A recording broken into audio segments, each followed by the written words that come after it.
नमस्ते दोस्तों, स्वागत है आपका हमारे YouTube channel Hindi medium biology में।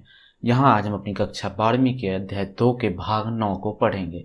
इससे पहले मैंने आपको भाग 8 तक पढ़ा दिया है, तो उम्मीद है आपने भाग 8 तक अच्छे से पढ़ लिया होगा। ठीक है, तो चलिए आज हम अपनी भाग 9 को स्टार्ट करते हैं। ठीक है, तो ये जो है, जो भी मैं नोट्स दे रहा हूँ आपको, ये हूबहू एनसीईआरटी बेस्ड नोट्स है। ठीक है, तो आप इसको अच्छे से नोट डाउन कीजिए। ठीक है, और इसको मैं अच्छे से आपको समझा दे रहा हूँ। ठीक है, उम्मीद है कि इससे पहले वाले भाग जो मैंने भाग 8 तक आपको पढ़ाया है वो आपने अच्छे से पढ़ लिया होगा।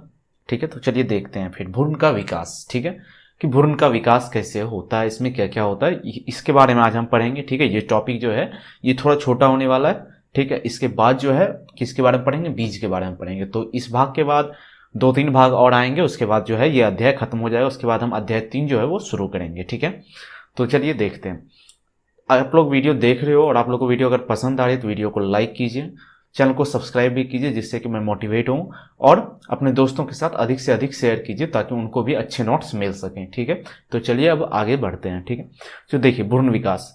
भ्रूण थैली के बीजांड द्वार के सिरे पर विकसित होता है। ठीक है, भ्रूण कहाँ विकसित होता है, तो भ्रूण जो है भ्रूण थैली के बीजांड द्वार के सिरे पर विकसित होता है, जहां युग्मनज स्थित होता है। ठीक है, भ्रूण पोषण बनने के बाद ही युग्मनज विभाजित होता है। जब तक भ्रूण पोषण नहीं बनेगा तब तक युग्मनज जो है वो विभाजित नहीं होगा। तो पहले क्या होगा, भ्रूणपोष बनेगा। ठीक है, भ्रूणपोष क्या होगा, बनेगा, उसके बाद ही क्या होगा, युग्मनज विभाजित होकर क्या बनाएगा, भ्रूण बनाएगा। ठीक है, भ्रूण के विकास के प्रारंभिक चरण में भ्रूण जनन एक बीजपत्री और द्विबीजपत्री दोनों में समान होता है। ठीक है, भ्रूण का जो विकास होता है, ठीक है, उसके जो प्रारंभिक चरण होते हैं उसमें जो भ्रूण जनन जो होता है वो एक बीजपत्री जो पौधा होता है और द्विबीजपत्री जो पौधा होता है उसमें क्या होता है, दोनों में ही एक ही समान होता है। ठीक है, दोनों में आप उस टाइम अंतर नहीं ढूंढ पाओगे कि कौन सा भ्रूण जो है वो एक बीजपत्री का है और कौन सा भ्रूण जो वो द्विबीजपत्री का है। ठीक है, दोनों में जो है वो समान ही होते हैं। ठीक है, युग्मनज पाव भ्रूण के रूप में वृद्धि करता है और इसके सापेक्ष गोलाकार हृदयाकार तथा परिपक्व भ्रूण में वृद्धि करता है। ठीक,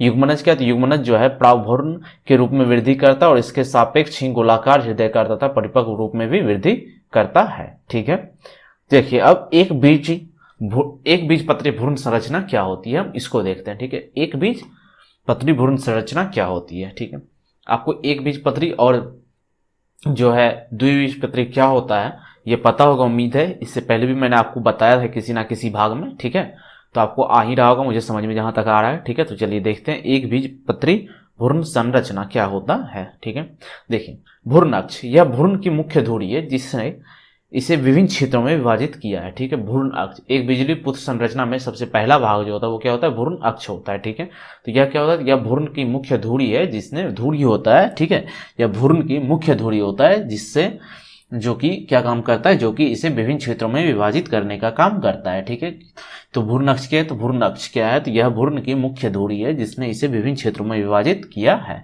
ठीक है, बीजपत्र क्या होता है, यह बीज धारण करने वाले पौधों में एक भ्रूणीय पत्ता होता है। ठीक है, बीजपत्र क्या होता है, तो यह ऐसे पौधों में जो बीज धारण करते हैं वैसे पौधों में जो होता है एक पत्ता होता है, उस पर वो पत्ता कैसा होता है, तो वो भ्रूणीय पत्ता होता है। ठीक, तो यह बीज धारण करने वाले पौधों में एक भ्रूणीय पत्ता होता है जिनमें से एक या अधिक अंकुरित बीज से निकलने वाले पहले पत्ते होते हैं। ठीक है, जिनमें एक या अधिक अंकुरित बीज से जो पत्ते निकलते हैं उसमें सबसे पहले पत्ते होते हैं। ठीक है, इसे स्केटुलम, जिसको कि प्रसलक भी कहते हैं, वो कहा जाता है। ठीक है, तो बीजपत्र क्या होता है, तो बीजपत्र या बीज धारण करने वाले पौधों में एक भ्रूणीय पत्ता होता है। ठीक है, जिनमें से एक या एक से अधिक अंकुरित बीज से निकलने वाले पत्ते होते हैं। ठीक है, इसे स्कुटेलम यानी कि प्रसलक कहा जाता है।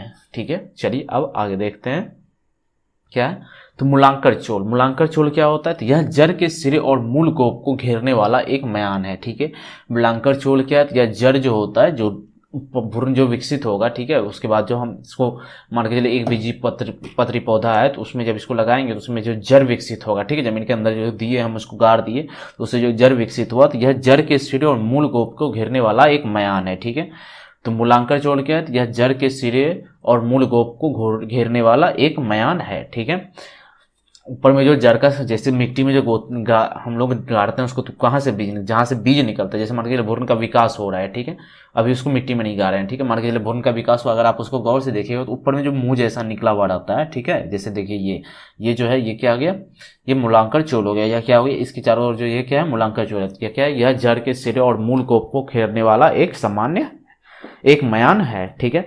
पांकुर चोल, देखिए पांकुर चोल क्या होता है, यह एक सी संलग्न पंखुड़ी है, ठीक है। पांकुर चोल क्या होता है, यह एक सी संलग्न पंखुड़ी है, ठीक है। छोटा पड़, यह बीज भ्रूण का वह भाग है जो प्रौढ़ों में विकसित होता है, ठीक है। छोटा पड़ क्या है, यह बीज भ्रूण का वह भाग है जो प्रौढ़ों में विकसित होता है, ठीक है। अब देखिए मूल सिद्धांत क्या होता है, ठीक है। बीज के अंकुरित होने पर दिखाई देने वाला यह पहला अंग है, ठीक है। बीज के जो अंकुरित होता है बीज, उसका, ठीक है, बीज के अंकुरित होने पर दिखाई देने वाला पहला अंग, वह अंग कौन सा होगा, तो वह अंग होगा कौन सा अंग होगा वो, ठीक है। तो वह अंग होगा बीज पत्रोपड़ी, ठीक है। क्या होगा, तो वह अंग होगा बीज पत्रोपड़ी, ठीक है।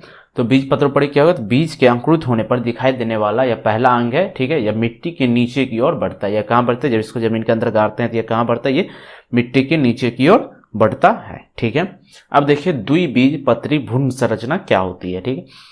तो द्विबीज भ्रूण पत्री संरचना क्या होती है, तो भ्रूण अक्ष जो होता है, ठीक है, इसको भी इसमें भ्रूण अक्ष और उसमें दोनों में अलग अलग होंगे, ठीक है।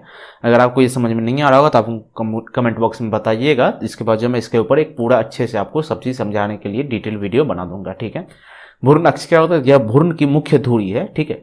यहाँ मैं इसलिए उतना एक्सप्लेन नहीं करता हूँ क्योंकि मैं यहाँ जो है आपको वो नोट्स देने का कोशिश कर रहा हूँ, ठीक है। जो मेन नोट्स होते हैं, ठीक है, वैसा नोट्स बिल्कुल हिंदी में आपको नोट्स प्रोवाइड करने की कोशिश कर रहा हूँ और उसको समझाते हुए मैं आपको जा रहा हूँ। अगर आपको किसी भी भाग को, ठीक है, किसी भी भाग में कुछ चीज समझ में नहीं आता और उसको आपको डिटेल में समझना है तो आप कमेंट बॉक्स में लिखो कि सर मुझे ये टॉपिक डिटेल में समझना, मैं उसको आपको अच्छे से डिटेल में समझाऊंगा, ठीक है।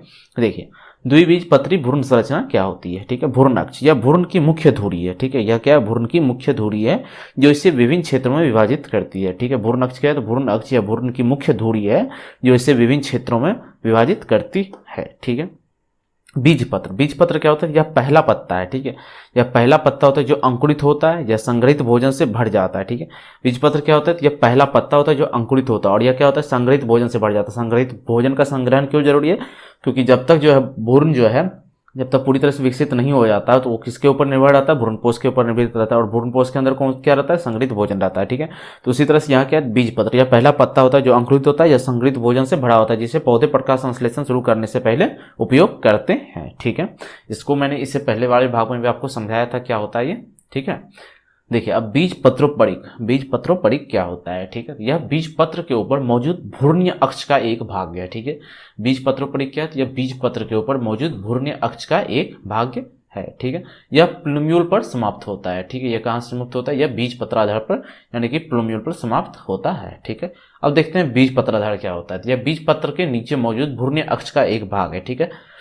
बीजपत्राधार को ही क्या बोलते हैं, प्लूम्यूल बोलते हैं। बीजपत्राधार क्या है, यह बीजपत्री के नीचे, ठीक है, के नीचे मौजूद भ्रूणीय अक्ष का एक भाग है, ठीक है।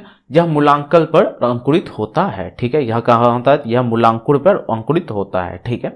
तो देखिए भ्रूण का विकास जो था, आज वो टॉपिक जो भ्रूण का विकास है ये छोटा टॉपिक है तो आज इसको यहीं तक रहने देते हैं। कल जो हम बीज के बारे में पढ़ेंगे जो कि इससे थोड़ा बड़ा टॉपिक होगा, ठीक है। तो आने वाले दो तीन भाग में जो ये सबसे जो अध्याय है ये समाप्त हो जाएगा। इसके बाद जो है अध्याय 3 को शुरू करेंगे, ठीक है।